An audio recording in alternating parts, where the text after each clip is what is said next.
They're very uncomfortable and they might not stay on the whole time, so just, yes, there we go.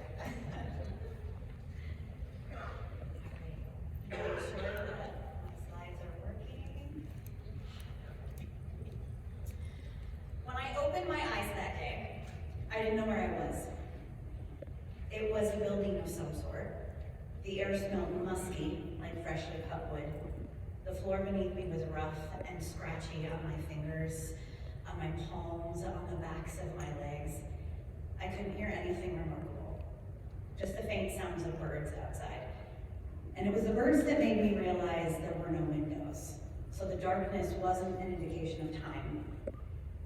I don't know how long I sat there after coming to. Minutes, hours, days, but I was frozen for a while. I remember waking up almost like a kid from a nightmare. Do you remember that as a kid, waking up from a nightmare and you're frozen for a while, scared? Almost like that dream monster will get you if you move and alert them that you're alive. So you just stay frozen under the covers, wishing that your parent would come and save you without you having to call out. It felt like that. Eventually, though, I started exploring. It was just small at first, just shifting my fingers around, tracing the uneven ground, the unpainted plywood, shifting my neck just slightly. It helped that my eyes had started getting used to the dark. Time and silence made me braver, until eventually I explored the whole space. It was bigger than the walk-in closet that I had pinned to my Pinterest board last week. But it was smaller than the bedroom in my cheap downtown apartment. It was just a box, really, 4 plywood walls, unpainted, a plywood ceiling, a plywood floor. The only thing remarkable were the 2 doors, exactly opposite each other. I had tried the handles, but they didn't move. It was gentle at first. I'm just not really sure what was on the other side and afraid that I would alert whoever that was to what was happening. But when they didn't turn, I became violent. I pushed and I pulled and I eventually threw the whole weight of my body against the door like I was some cheesy cop from Law and Order. It doesn't work, by the way. The door didn't budge until he opened it. He never let me see his face. He was large, though. I'm not a small woman, but he towered over me. And not in that skinny, gangly teenage boy way. He was solid.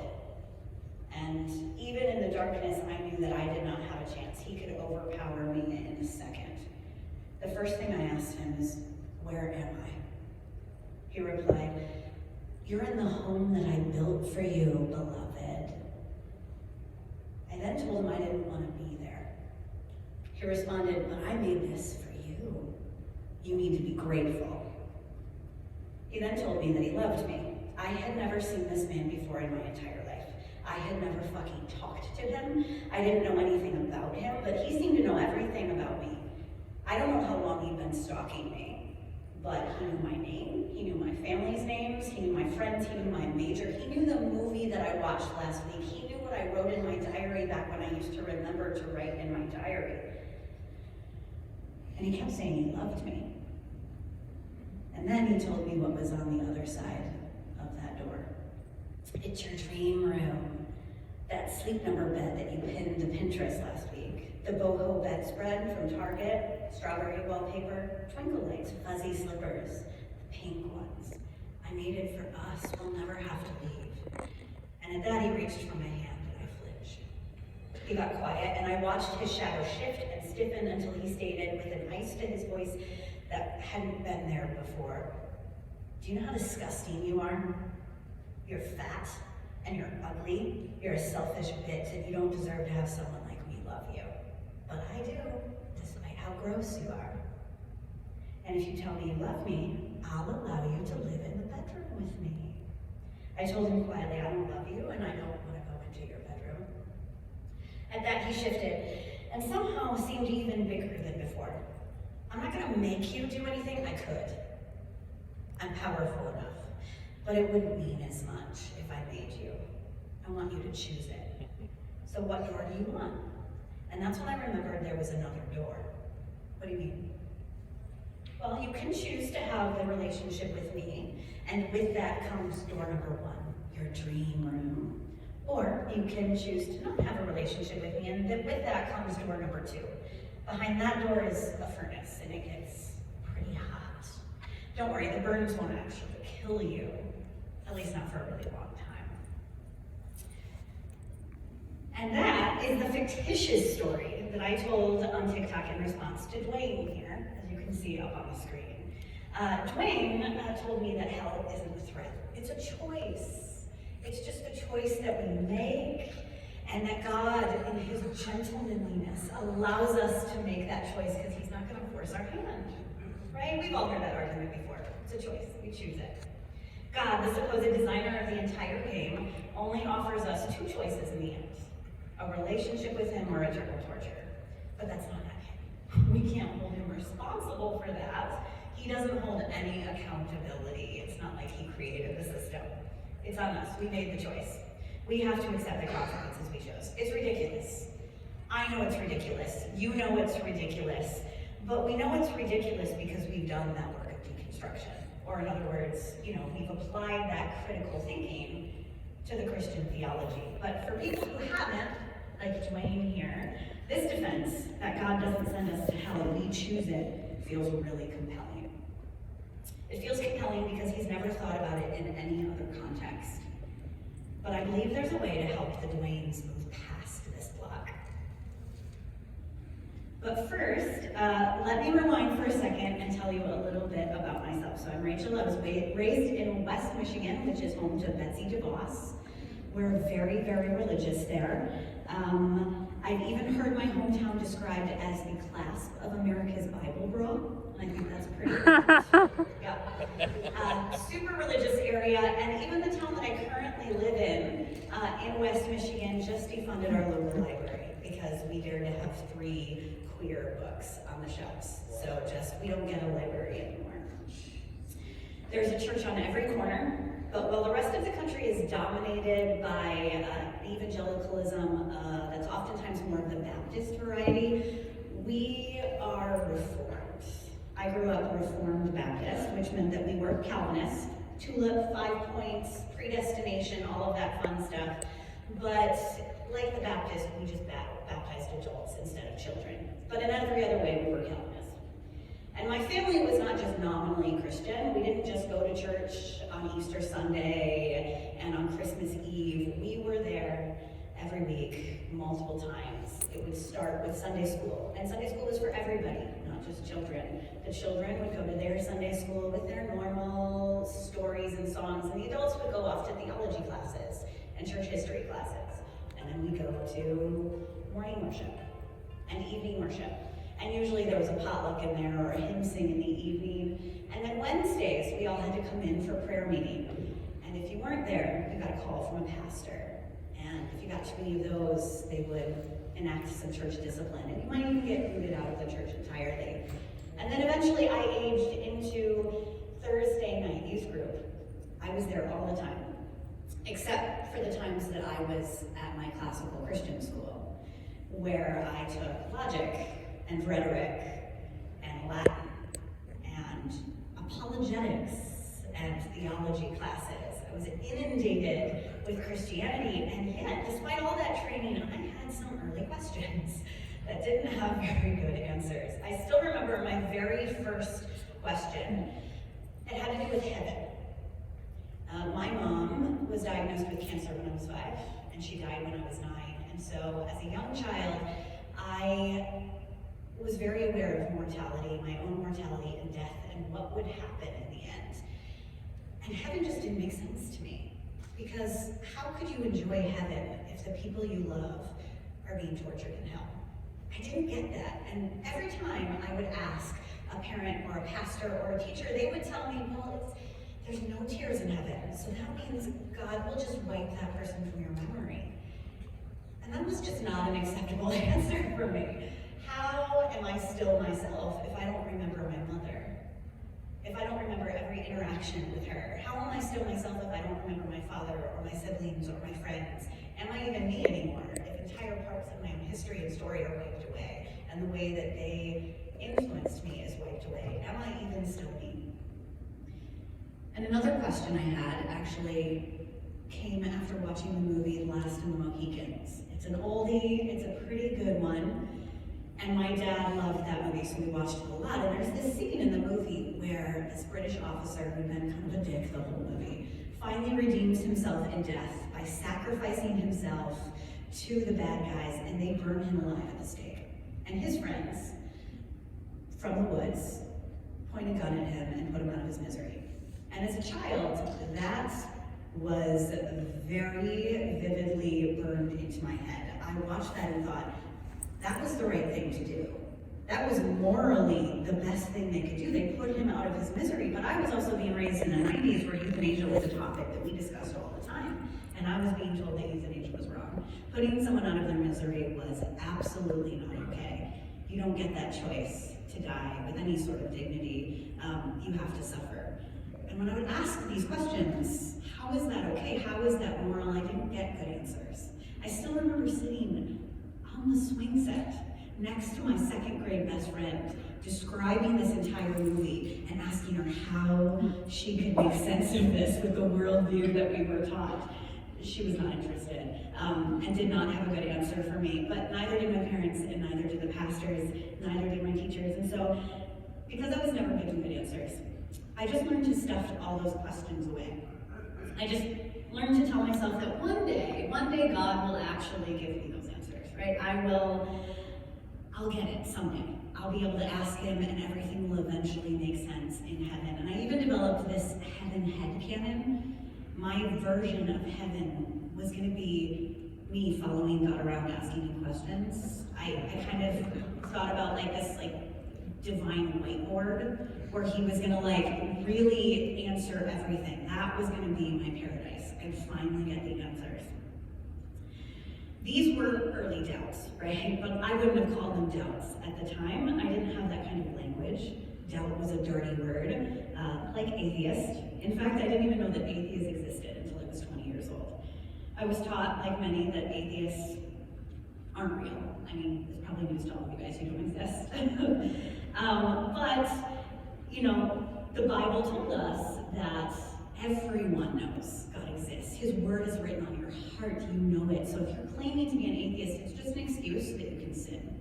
So I didn't know people actually even were atheists, they existed. And then, at 20, I met my first atheist online on this board called Free Ginger. I don't know if you've ever heard of it, but it was a snark board that started as just kind of a way for people to talk about the Duggar family from 19 Kids and Counting. And eventually it just evolved into talking about all kinds of funny families and famous funny families and stuff, and I was obsessed with it. And I met my very first atheist on that board. And my mind was blown. Because one, she didn't seem bad. Like when she would describe her life, it seemed kind of boring. It wasn't super hedonistic. It was a lot of gardening, hanging out with cats. It didn't seem crazy, right? And she also seemed very honest and vulnerable and real. And I believed her. I believed her that she really didn't believe. And it blew my mind. And it also just unlocked something in my head. That was a possibility. That did exist. That was out there. But it took me having children before I finally lost my faith. I had my first child in my mid-20s, and I had been raised in an abusive church, in a neglectful church, and I knew I didn't want to be that kind of parent. And so I started reading everything I could. And for the first time, I learned about child development, because Christians don't really believe in child development. It's all sin, right? Mm-hmm. If a child is having a tantrum, that's their sin nature. It's not that they don't have the brain development to understand what's going on and control their emotions yet. It's all sin. And so for the first time, I learned about how brains develop and how children develop and what that takes. And I realized that I will never punish my child for failing to do something that they're not capable of doing. If they can't control themselves in some way because they haven't developed that mechanism yet, I'm not going to punish them. And that, for the first time, made me realize God is an asshole. I'm wait a second, as a Calvinist, I was told that we are maybe a little bit evil evil, like fully, completely, 100% evil, incapable of doing anything good ever. And yet, God's going to hold us to that standard and punish us for failing to do something we're incapable of doing. I would never do that. And as an infallible human, I'm a better parent than God is. And that, right there, making that connection of God is not good, is what allowed me to finally feel like I could look at those doubts I had pushed back in my head for so long. Now, I didn't want to worship that God. And I realized that even if he's real, and I'm going to go to hell for not worshiping him, I would rather that than be in heaven with an asshole.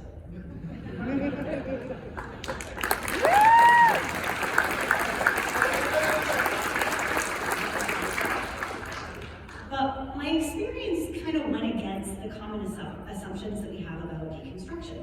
We tend to consider the issue pretty one-dimensional, right? That it's about just a belief in God.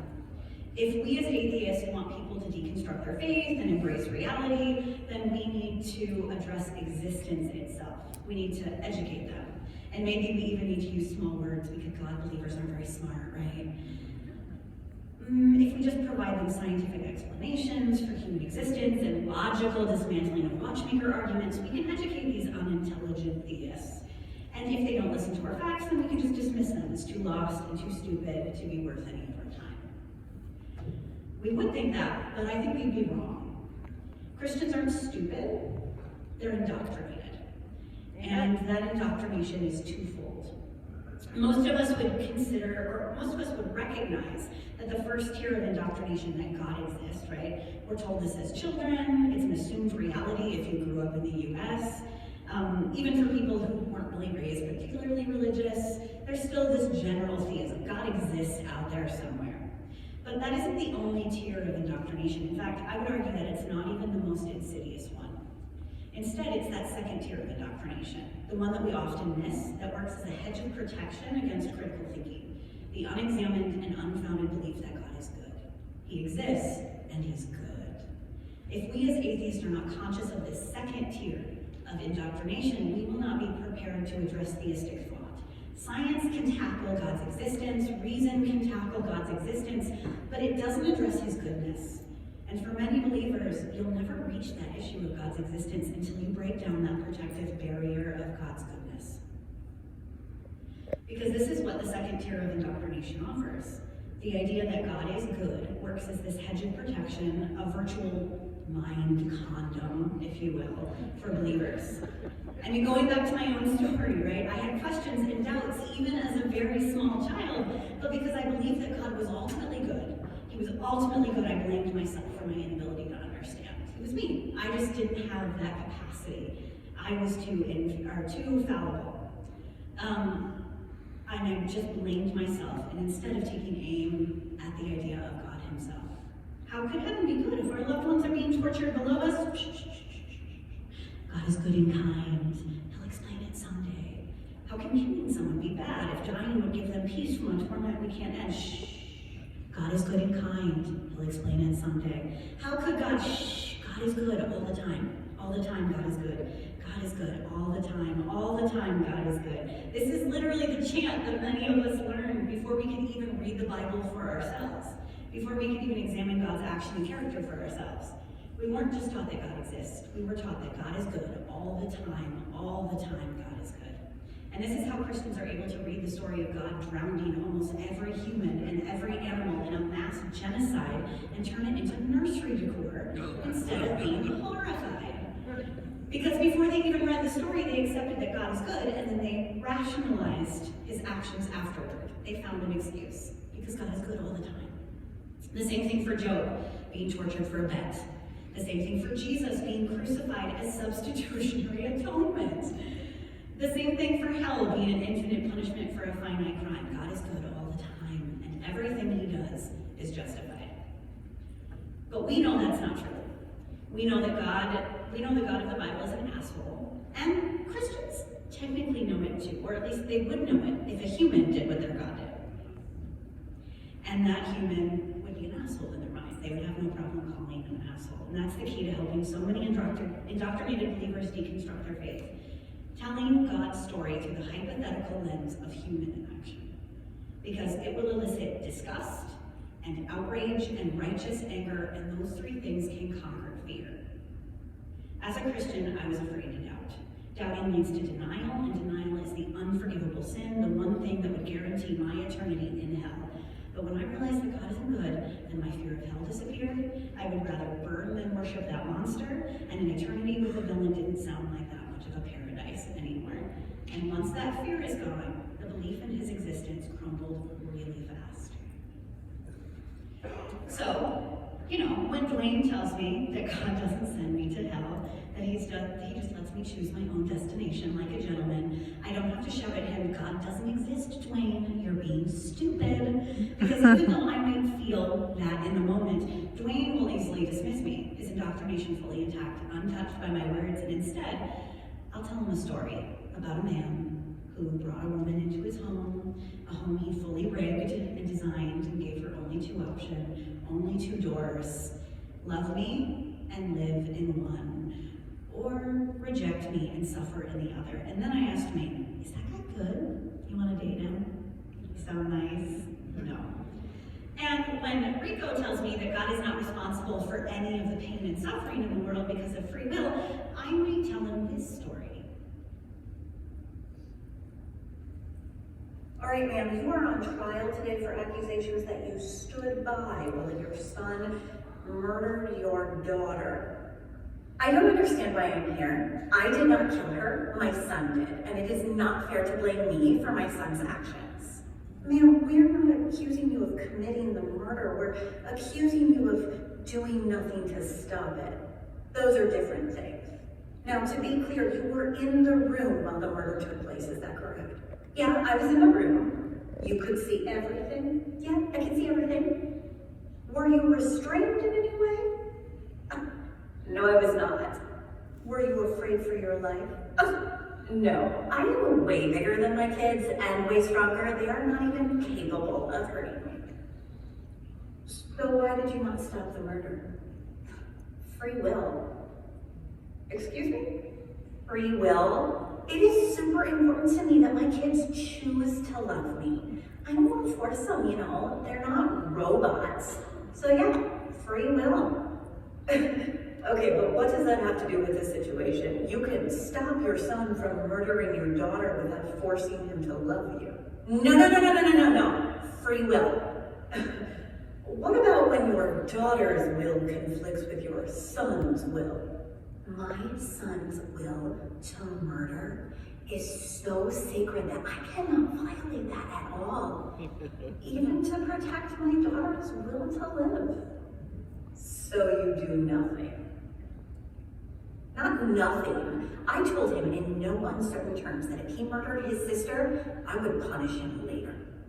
But you're willing to violate his free will to punish him later?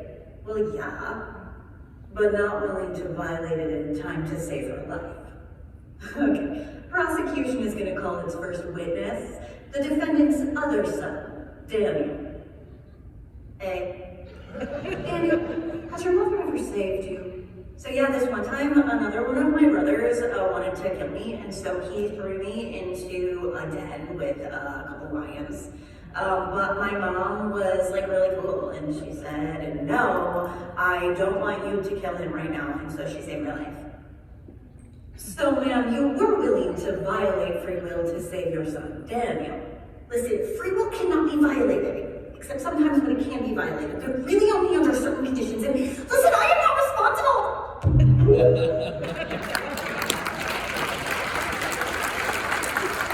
I did say that like a really good costume, so yes. Ow. So we all agree that Jesus was the original undercover butler. Sorry, going back, okay. And when Cindy tells me how amazing it is that God came to earth to be a human, and that we should be impressed, super impressed by his willingness to humble himself and have to be an icky human for 30 years. Cool. We should be impressed by that, and we should love him for that. I might just tell her this story. Oh. We can make it play. So we all agree that Jesus was the original undercover boss, right? You know the show, total capitalist propaganda. The problem with bosses is just that they're busy and removed from the everyday workings of the company, and if they just experience that, then everything will be fixed. So they come in and they work for 3 days with the normies and they learn a big lesson. They decide they actually like that one person they worked with, and then they surprise them with some sort of gift. And then everybody showers that boss with praises because look at that rich dude slumming it with just the normal people. Who needs healthcare at a living wage when you get to spend time in a rich person's presence? And then there's God, who came to earth in human form, Jesus. He spends a few years slumming it with the earthlings, and then he gives us this grand gift of dying for us. I mean, 3 days later, he rises again, but we're not going to talk about that. He died. And the gift is technically not for everybody, just the ones who suck up to him. And he's going to completely ignore quality of life here on earth. What a great boss! So these are the discussions that I have every single day on TikTok. And I have for over 2 years now. And through that process, I've noticed a couple really interesting things. One is that this kind of argumentation seems to annoy a lot of lifelong skeptics. People who were never really believers themselves. They're irritated by this. They often leave me the all caps angry comments more than the Christians even. Just like, none of this matters. God's not real. Why are you even talking about his character? It doesn't matter. But conversely, the second thing I notice is that this kind of argumentation is compelling to two groups. Younger generations, 78% of my followers are under the age of 40, and 83% of my followers are women. And the thing that both of these groups have in common at the moment is that both of these groups are deconstructing their relationships all across the board, not just their faith. So, they are reevaluating how they were parented and how they want to parent. They are reevaluating how they are loved and how they want to love. They are reevaluating how they vote and how they want their world to look. And interestingly, those issues correspond directly with 3 of the most common ways the Bible uses to describe our relationship with God: Father, Lover, and King. The hypothetical comparisons are already there, and they're ready for us to come along and connect the dots for people. This younger generation is not my parents' generation. They don't believe that might makes right. They don't believe that authority, parents or government, are automatically correct and should automatically be obeyed because they have the power. They don't believe respect is owed, they believe it's earned. And even a 2022 study by sociologist Carl A. Pillemer found that parental estrangement is on the rise right now, with at least 1 in 4 Americans being estranged from at least one of their parents or child. One of the largest factors in this increase in estrangement in the US is younger generations recognizing abusive and authoritarian parenting practices, the same ones that mimic how God parents us. So when we say, do you owe your parents lifelong obedience, respect, and love because they created you? This generation is gonna say, oh, fuck no. And so we then get to ask, all right, so why would you owe that to a God? Why? And similarly, divorce is on the rise in this post-pandemic landscape. One UK law firm even reported a 95% increase in divorce inquiries in 2020, with women largely leading them. So when we say, do you believe that if a guy says he loves you and offers you expensive gifts, you owe him never-ending love in return and you can never leave? They'll say, oh, fuck no, no. And then we ask, so why would you owe that to a God? And also, millennials are shattering this belief that we've had that people get more conservative as they age. In fact, the opposite has happened. Millennials becoming more politically engaged and concerned about civil rights than ever before. So when we say, do you believe a police officer who sees someone being harmed and has the ability to stop it but chooses not to, instead chooses to look the other way and let it happen, do you think he's complicit in that crime? They'll say, oh, yeah, fuck the police, right? And then we ask, then why not God? And every time that we make these hypothetical comparisons between God's actions and human actions, we break down that protective barrier of God's goodness and allow the doubts and skepticism to make it through. We help people deconstruct. But You don't have to just listen to me. I get hundreds of messages every month from people who are shaking off that indoctrination and finding hope on the other side of that. And you can listen to a few of them.